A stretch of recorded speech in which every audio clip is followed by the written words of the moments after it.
क्या तुम्हें पता है गौतम बुद्धा ने एक दिन अपने एक मंक को एक वेश्या प्रोस्टिट्यूट के साथ रहने भेज दिया। और हाँ, ये उस मंक की इंटेग्रिटी या फिर सेल्फ कंट्रोल टेस्ट करने के लिए नहीं था, बल्कि उससे बहुत ज्यादा डीप रीजन था। By the way, I am Kritesh, supporting the old and empowering the youth. Subscribe करेगा ना स्वीटहार्ट? यहाँ पे सिर्फ जिंदगी चेंज होती है, तो चैनल को सब्सक्राइब कर ले। तो पहले के टाइम पे कैसा रहता था कि गौतम बुद्धा जगह जगह ट्रैवल करते थे और वहाँ पे सत्संग लेते थे, टीचिंग्स देते थे, और उनके साथ उनके कुछ मंक्स भी रहते थे, उनके डिसाइपल्स।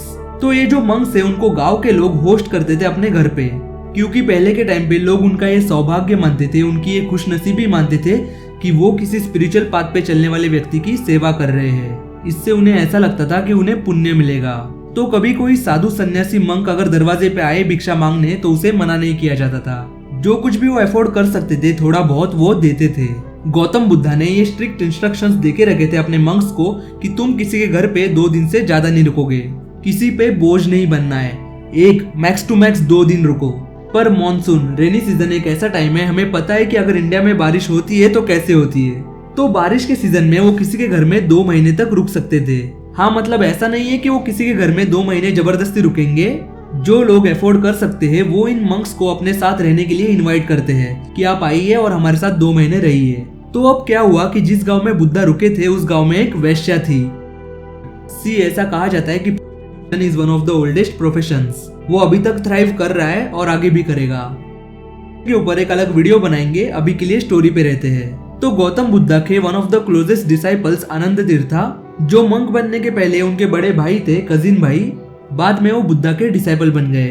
तो वो जो वेश्या थी गांव में, उसने बड़े हॉस्पिटलिटी से, बड़े रिस्पेक्ट से और प्यार से आनंद तीर्था को इनवाइट किया कि आप मेरे साथ आके 2 महीने रह सकते हैं। तब आनंदा ने कहा कि ठीक है, मैं अपने गुरु से पूछ के बताता हूँ। तो ये बात उस वेश्या को बहुत हर्ट हुई। तो उसने टॉन्ट मारा आनंदा को कि अगर किसी और ने इनवाइट किया होता तो अपने गुरु से पूछता क्या, जा पूछ अपने गुरु से, देखते हैं क्या बोलते हैं। तो अब आनंदा गौतम बुद्धा के पास आए और उन्होंने बताया कि ऐसा ऐसा है। तो गौतम बुद्धा ने बोला कि अगर वो इतने प्यार से बुला रही है, इतने रिस्पेक्ट से बुला रही है, तो व्हाट्स द प्रॉब्लम, जाओ रहो उसके साथ। ये बात गांव में फैल गई कि गौतम बुद्धा अपने एक मंक को एक के साथ रहने भेज रहे हैं। सारे गांव वाले जमा हो गए और कहने लगे कि इनकी स्पिरिचुअलिटी फेल हो गई है, करप्शन हो गया है। प्रोटेस्ट करने लगे कि हम ऐसा नहीं होने देंगे। तब गौतम बुद्धा ने बोला कि 1 मिनट, चिल, मैं इस स्पिरिचुअलिटी के मार्ग पे चल रहा हूँ और लोगों को भी सिखा रहा हूँ, क्योंकि मुझे ये रियलाइजेशन आया है कि ये जिंदगी जीने का सबसे पावरफुल तरीका है। अब तुम सब लोग यहाँ पे जमा होके ये कह रहे हो कि उस औरत के जीने के तरीके मेरे जीने के तरीके से ज्यादा पावरफुल है, तो ठीक है, आनंदा को रहने दो उसके साथ 2 महीने। अगर कुछ ऐसा रिजल्ट सामने आया कि उसके तरीके मेरे तरीके से ज्यादा पावरफुल है, तो मैं ये गेरू वस्त्र पहन के क्यों घूम रहा हूँ? मैं ये सब छोड़ दूंगा और उस औरत को उसके प्रोफेशन में ज्वाइन कर लूंगा। एट दी एंड मेरा पर्पस ये है कि मैं इस जिंदगी के हाईएस्ट पे जाऊँ। अगर उसके तरीके मेरे तरीकों से अच्छे हैं तो मैं उसके तरीके अपनाना चाहूंगा।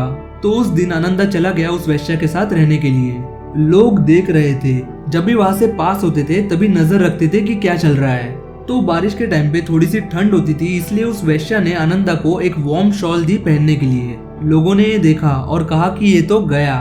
उसने आनंदा के लिए अच्छा सा खाना बनाया और रात को वहां से म्यूजिक की आवाज आने लगी। वो औरत आनंदा को एंटरटेन करने के लिए डांस कर रही थी। ये बात लोगों ने नोटिस की और कहा अब तो ये पक्का गया, अभी नाच रही है। और बाद में ये कुछ दिन चला, फिर सब आवाजें आनी बंद हो गई। 2 महीने हो गए और सारा गांव बुद्धा के पास जमा हो गया, क्योंकि सब लोग क्यूरियस थे कि क्या हुआ। कुछ देर बाद आनंद तीर्था आए और वो अपने साथ एक फीमेल मंक लेके आए। गौतम बुद्धा ने कुछ नहीं कहा। लोगों को जो समझना था वो समझ गए। जिंदगी जीने का सबसे पावरफुल तरीका।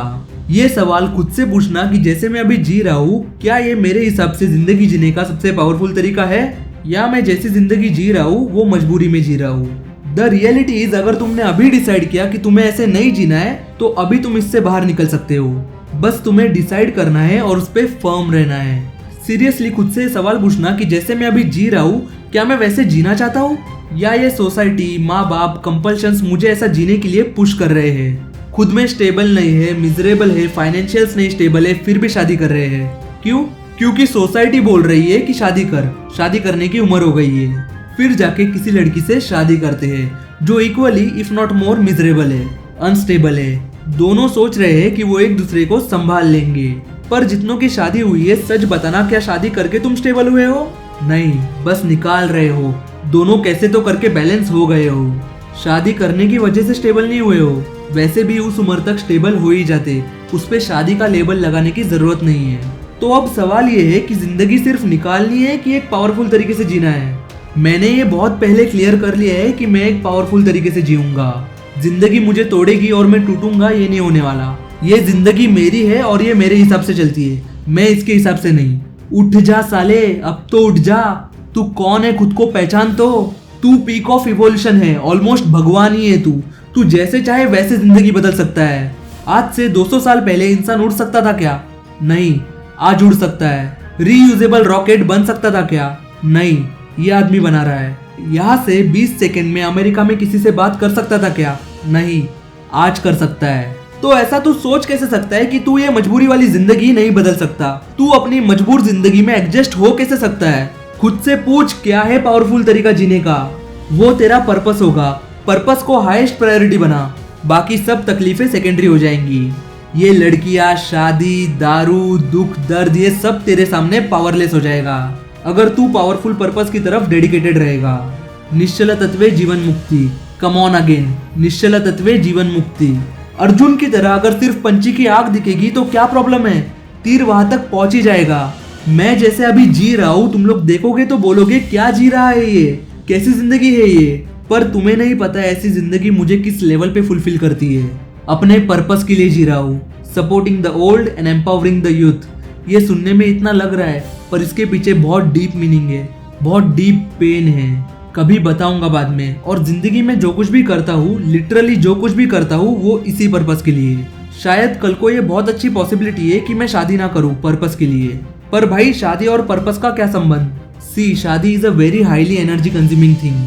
एनर्जी अगर डिवाइड हो गई इधर उधर तो पर्पस के साथ नाइंसाफी हो जाएगी। सिर्फ फिजिकल नीड के लिए मैं शादी नहीं करने वाला। जैसे मैंने कहा, जिंदगी को मजबूरी में नहीं जीने वाला। फिजिकल नीड सेटिस्फाई करने के और बहुत तरीके हैं इस दुनिया में, और इमोशनल नीड कोई खास है नहीं मेरी। स्टोइक माइंडसेट है।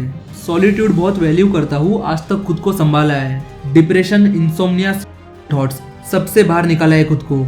स्टेबिलिटी लाई है, आगे भी खुद को संभाल लूंगा। खुद पे नेक्स्ट लेवल का कॉन्फिडेंस है। तुम आज डिसाइड करो, अपना पर्पस ढूंढोगे और तुम्हारे हिसाब से जो जीने का सबसे पावरफुल तरीका है वैसे जियोगे। आज डिसाइड करो, मजबूर जिंदगी नहीं जीनी है। किसी लड़की की, फैमिली की, शादी की जरूरत नहीं तेरे को फुलफिल करने के लिए। आज डिसाइड कर और तेरी जिंदगी अभी बदल सकती है। ये पावर है तेरे पास। खुद को पहचान। बहुत सो लिया, अब उठ भी जा। मैं हूँ यहीं पे, अगर मेरी जरूरत पड़ी तो यही मिलूंगा। चैनल को सब्सक्राइब कर ले। जय भैरवी देवी, हर हर महादेव।